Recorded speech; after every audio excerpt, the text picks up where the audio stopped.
Puna police સ્ટેશનના છેતરપિંડીના કેસના ગુનામાં નાસ્તા ફરતા આરોપીને પકડી પાડતી ઝોન 1 એલસીબી શાખા. પોલીસ કમિશનર સાહેબ શ્રી સુરત શહેરનાઓ તથા અધિક પોલીસ કમિશનર શ્રી સેક્ટર 1 તથા નાયબ police commissioner Shri Bhaktiba Dabhi zone 1 Surat શહેરનાઓએ નાસ્તા ફરતા આરોપીઓ શોધવા આપેલ સૂચના અને માર્ગદર્શન અન્વયે ઝોન 1 એલસીબી શાખાના પોલીસ માણસો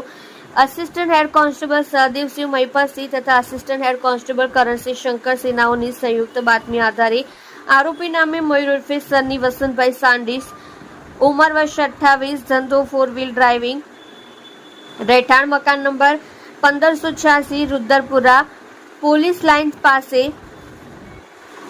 પ્રકાશ બેકરીની સામે નાનપુરા સુરતનાને પકડી પાડેલ છે. આરોપીનો ગુનો કરવાનો એમો. મજકૂર પકડાયેલા આરોપી ટૂર એન્ડ ટ્રાવેલ્સનું કામકાજ કરતા હોવાથી 4 વ્હીલ ગાડીના માલિકોને તેઓની 4 વ્હીલ ગાડીને સારી કંપનીમાં ભાડેથી મૂકવા માટે તે પેટે માસિક ભાડું સારું એવું આવતું હોવાની જણાવી ગાડી માલિકોનો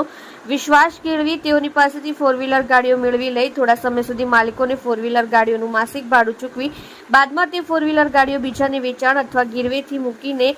અંગત વપરાશમાં લઈ ગાડી માલિકોને તેમનું ભાડું કે તેમની ગાડીઓ પરત નહીં આપી તેઓને સાથે વિશ્વાસઘાત અને છેતરપિંડી કરવાનો એમો ધરાવે છે. અંદાજિત 70 જેટલી ગાડીઓના માલિકો સાથે વિશ્વાસઘાત અને છેતરપિંડી કરેલ છે.